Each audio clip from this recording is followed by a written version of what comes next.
Good morning guys, welcome to my YouTube channel into the unknown India. और overnight journey के बाद हम लोग पहुंच चुके हैं रांची विलेज। दिल्ली से जो रांची विलेज है वो समवेयर अराउंड 440-450 पड़ेगा आपको। और हम लोगों ने जो रूट फॉलो किया था वो था दिल्ली से ऋषिकेश, उसके बाद श्रीनगर के बाद जो केदारनाथ वाला रूट है वहाँ से होते हुए हम लोग पहुँचे ऊखीमठ। और ऊखीमठ से भी ये समवेयर अराउंड 15-17 किलोमीटर आपको रांची विलेज तक पड़ेगा। तो समवेयर टोटल जो पड़ेगा दिल्ली से रांची विलेज वो पड़ेगा आपको 440-450 पड़ेगा। और जो टाइम लगता है ऑन एन एवरेज वो 12 घंटे के आसपास लगता है। तो ये मेरे पीछे है सारा रांची विलेज।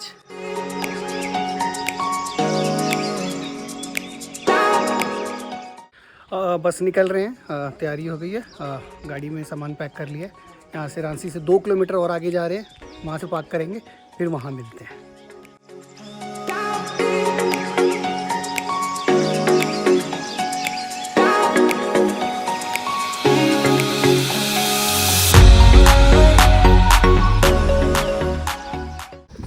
ट्रैक स्टार्ट हो चुका है। जगह का नाम है अगतौली, जो रांची से 2 किलोमीटर बाय ड्राइव आए हम लोग। Total duration of the track is 16 kilometre, जिसमें से 2 किलोमीटर हम ऑलरेडी कवर कर चुके हैं रांची से अगतौली तक का। अब जो ट्रैक रह गया है वो सिर्फ 14 किलोमीटर का ही रह गया है।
अगतौली से हम लोग 2 किलोमीटर ट्रैक कर चुके हैं। और अब जो अगला पॉइंट आने वाला है वो गोंधार है, जो यहाँ से 2.25 किलोमीटर रह गया है। वहाँ 5 मिनट हॉल्ट करेंगे, फिर आगे कंटिन्यू करेंगे। अभी तक का जो ट्रैक है 2 किलोमीटर का वो सारा डाउन हिल है, कोई प्रॉब्लम नहीं, ईजी है अभी तक।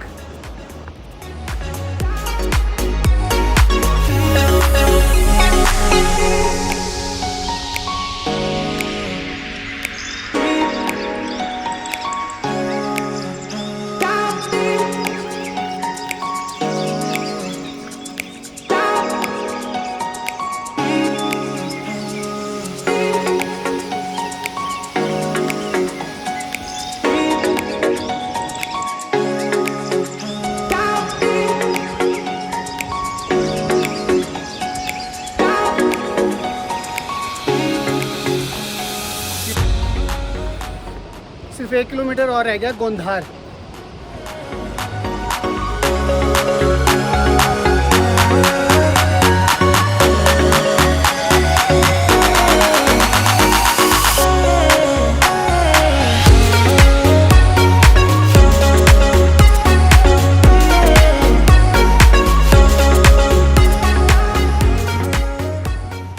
तो हम लोग गोंधार पहुंच चुके हैं। और जो एक्चुअल ट्रैक स्टार्ट वो अगतौली से स्टार्ट हुआ था, आप देख सकते हो 4.25 किलोमीटर ऑलरेडी कर चुके हैं। अब मध्य महेश्वर यहाँ से 10.3 किलोमीटर रह गया।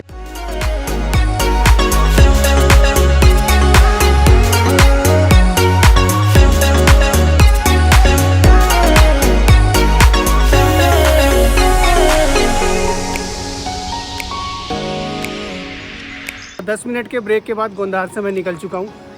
मध्य महेश्वर अब सिर्फ 10 किलोमीटर रह गया है। मिलते हैं अगले पॉइंट पे, बनतोली पे।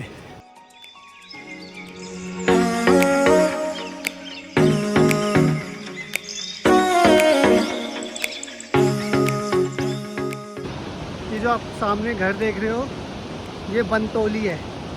जो नीचे वाला है वो लोअर बनतोली, जो ऊपर वाला है उसे अपर बनतोली बोलते हैं। 2 पार्ट्स में डिवाइडेड है बनतोली गाँव। छोटा सा ही गाँव है ये।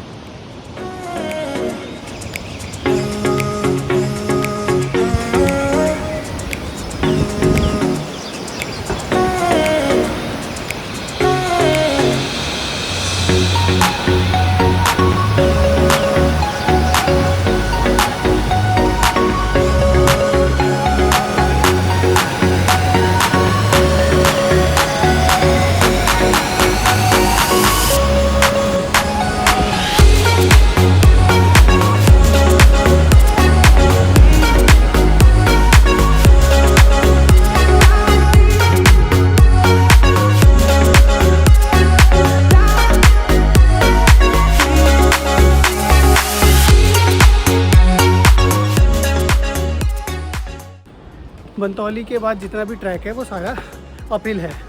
यहाँ से समवेयर अराउंड अभी हमें 7 से 8 किलोमीटर और अभी ट्रैक करना है ऊपर की तरफ। लेकिन जो ट्रैक स्टार्ट हुआ था जहाँ से, वहाँ से बनतौली तक 80% ट्रैक डाउन हिल है। लेकिन जैसे ही बनतौली क्रॉस करोगे उसके बाद आपको सारा ट्रैक अपहिल है। इसका मतलब टायरिंग होने वाला है। हम लोग अभी वहाँ नीचे से आए हैं। अगर आपको गाँव दिख रहा है तो वहाँ से आए हैं हम लोग।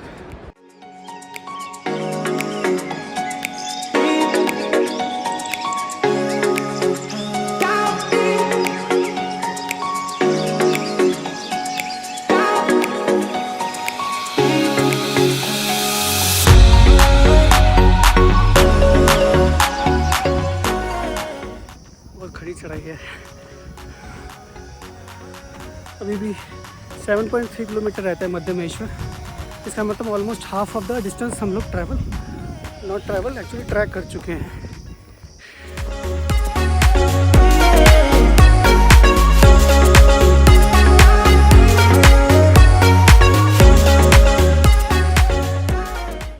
धूप बहुत तेज़ है यार, ट्रैक करने में थोड़ी सी प्रॉब्लम हो रही है। ये मेरा पीछे का नज़ारा है, देखिए पूरा ये डेंस फॉरेस्ट है।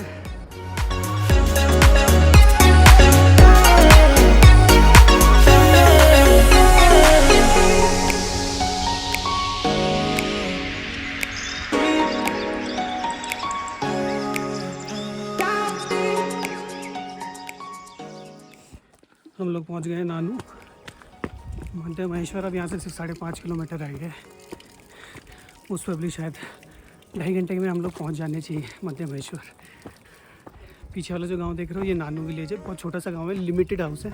स्टे का ऑप्शन अवेलेबल है यहाँ पर।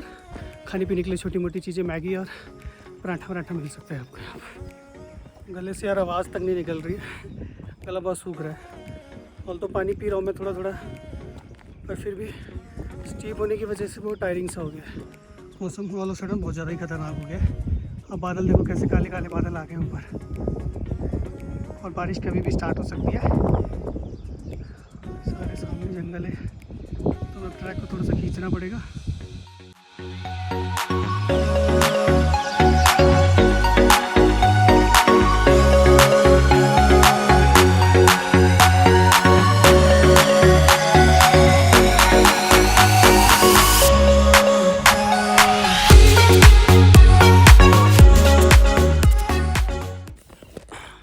मैकम्बा क्रॉस कर चुका हूँ मैं, और सिर्फ 4 किलोमीटर का ट्रैक और रह गया है। और अगर बात करें कितना कवर कर लिया है, तो समवेयर अराउंड 10 किलोमीटर मैं ट्रैक कवर कर चुका हूँ।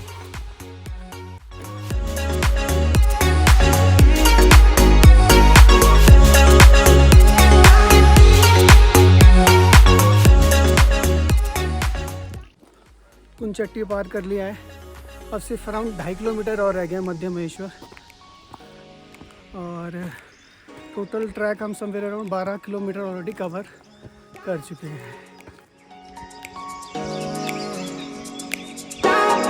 1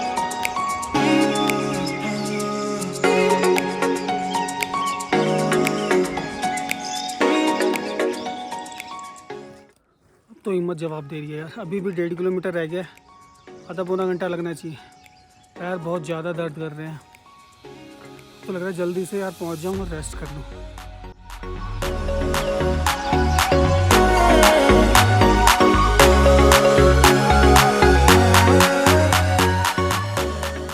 पहली झलक दिख गई है मुझे मध्य महेश्वर की।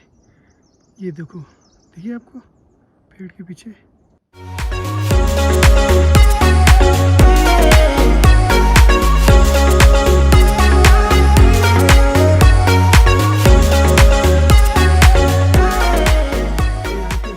सो फाइनली मध्य महेश्वर में पहुंच चुका हूँ। पीछे मेरे पीछे मंदिर है राइट साइड में। बस अब होम स्टे ढूंढते हैं और थोड़ा रेस्ट करेंगे, उसके बाद मिलते हैं आरती में।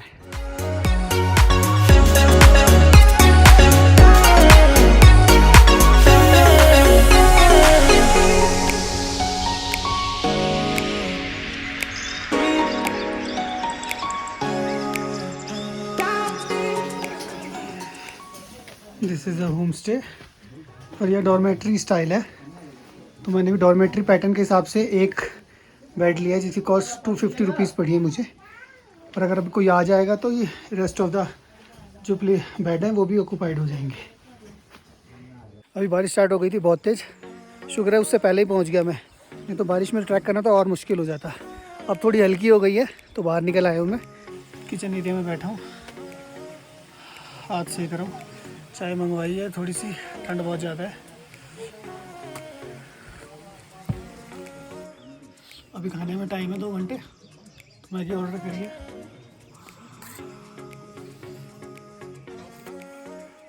आरती होने में भी थोड़ा सा टाइम है, इवनिंग वाली, और टेम्परेचर या समवेयर अराउंड 8-9 होगा इस वक्त।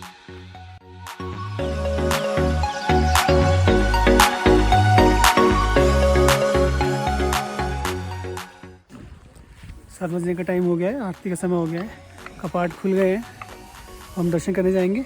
एक बात यहाँ पे जो है वो है कि आप अंदर फ़ोटो क्लिक नहीं कर सकते। आवाज़ स्टार्ट हो गई होगी आपको आना, तो अंदर की फ़ोटो अलाउड नहीं है, जो है बाहर से हम देख सकते हैं। मैं जा रहा हूँ अंदर दर्शन करने।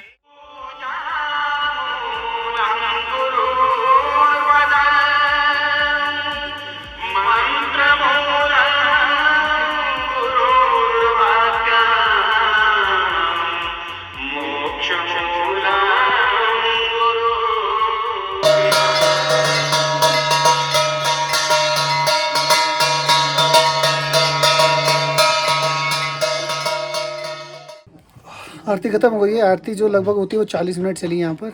मॉर्निंग में आरती नहीं होती, अभिषेक होता है। और एक अभी ठंड बहुत ज़्यादा हो गई है यहाँ पे, मौसम टेम्परेचर बहुत ज़्यादा डिप कर गया है। कैप और बिना सॉक्स के बाहर निकलना बहुत ज़्यादा ही मुश्किल है अभी।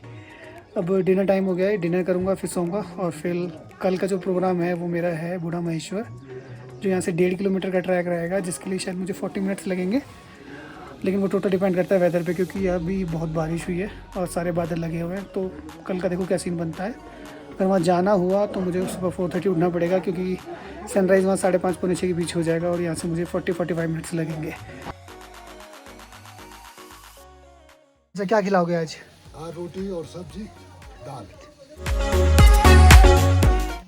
रात के 8:45 बज रहे हैं और ये यहाँ भी कोई भी नहीं है, कपाट बंद हो गए हैं। ये कितना सुंदर लग रहा है। Good morning everyone. दिन है 30 मई, टाइम हो रहा है सुबह 4:15। बूढ़ा महेश्वरी के लिए हम लोग निकल रहे हैं अभी। यहाँ से 40 मिनट्स लगेंगे और सनराइज़ से पहले पहुँचने का टारगेट है। थोड़ा अकेला हूँ इसलिए थोड़ा सा डर भी लग रहा है, क्योंकि अभी सुबह के 4:30 ही हो रहे हैं। और ये पीछे जो आपको लाइट दिख रही है, मैं यहाँ से निकला था।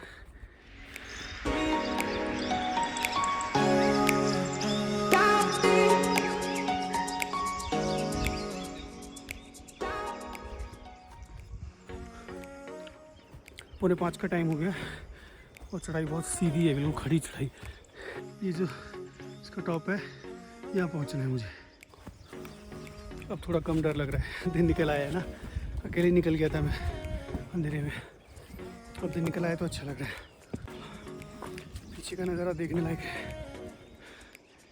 यहाँ इसके टॉप पे पहुँचना है। और पीछे देखिए बर्फीले पहाड़ आ गए।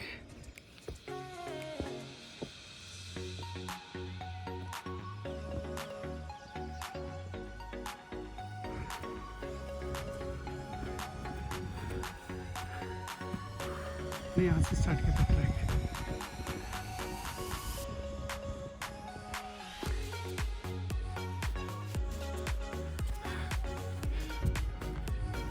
मंदिर दिख गया है मुझे, अगर आपको सामने बिल्कुल दिख रहा होगा। गाइस मैं यहाँ पहुँच गया और यहाँ अभी मेरे अलावा कोई भी नहीं है। हर हर महादेव। मज़ा आ गया। और 50 मिनट लगे मुझे यहाँ पहुँचने में, और ये समिट से नज़ारा देखिए आप।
वक्त हो गया था नीचे उतरने का। अब नीचे मध्यमेश्वर जा रहा हूँ, वहाँ से बैग पैक करके नाश्ता करके निकलूँगा मैं रांसी विलेज के लिए, जहाँ गाड़ी पार्क है। फिर वहाँ से मैं निकलूँगा सीधा दिल्ली के लिए।